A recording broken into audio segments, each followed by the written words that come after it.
the remains handed over by North Korea last week in 55 boxes are consistent with being Americans, based on an initial examination, although none has been positively identified, a U.S. scientist who has seen the remains said Thursday. Although U.S. President Donald Trump has publicly thanked North Korean leader Kim Jong-un for fulfilling the promise he made at their June 12 Singapore summit to return American war remains, U.S. officials had cautioned that little was known about the remains and that they could not be quickly identified. John E. Byrd, director of the Defense Department laboratory in Hawaii where the 55 cases arrived on Wednesday, cited several reasons for saying that at least some of the remains appear to be those of Americans missing from the Korean War. Story continues below advertisement. Byrd was present when North Korean officials turned over the 55 boxes at Wonsan Airport in North Korea last Friday, and he was among the U.S. government specialists who made a further preliminary examination of the contents after the boxes were flown to Osan Air Base in South Korea the same day.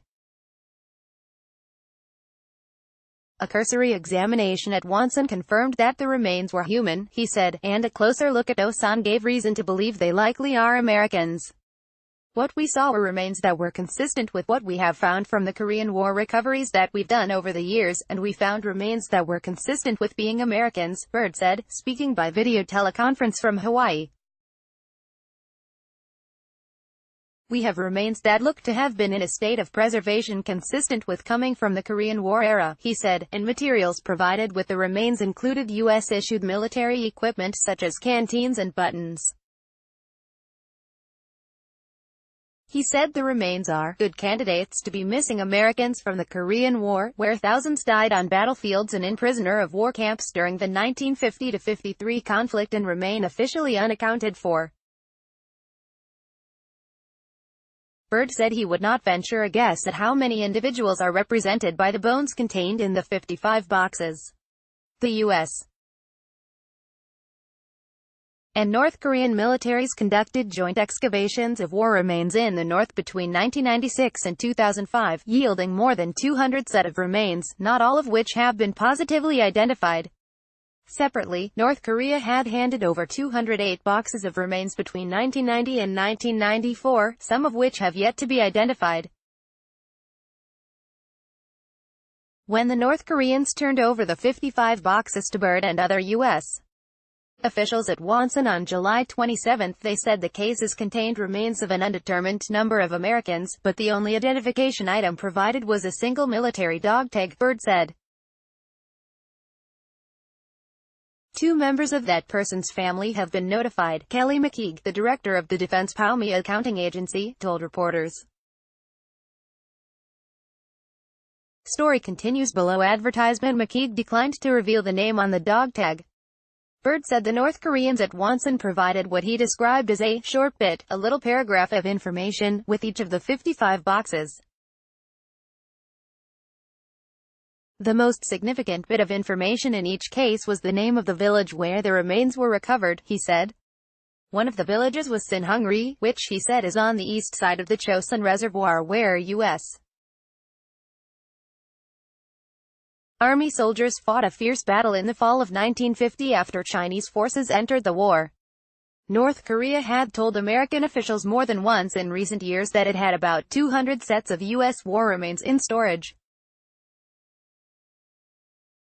McKeague said Thursday that the North Koreans who provided the 55 boxes last week did not say whether they have others. He said the U.S. is prepared to discuss arrangements for future U.S.-North Korean excavations but that this process is not yet underway. Byrd said his laboratory in Hawaii already has begun working on the remains. The first step, he said, is sampling the bones for DNA that potentially could be matched with DNA samples that have been provided over the years by relatives of Korean war MEAs. If matches are achieved, identification can be done relatively quickly, he said, but in other cases the identification work will take years.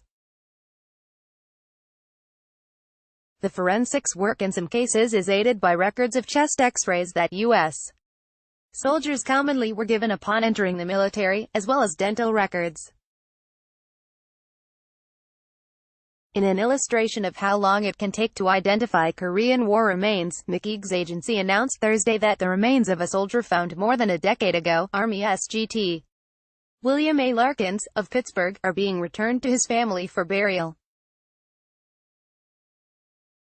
He was identified from remains recovered by a joint U.S.-North Korean team in April and May 2005. Story continues below. Advertisement. In a solemn ceremony, the United States welcomes home human remains it says presumably includes Americans killed in the 1950-1953 Korean War, and thanked North Korea for making good on a June summit pledge to hand them over. Reuters.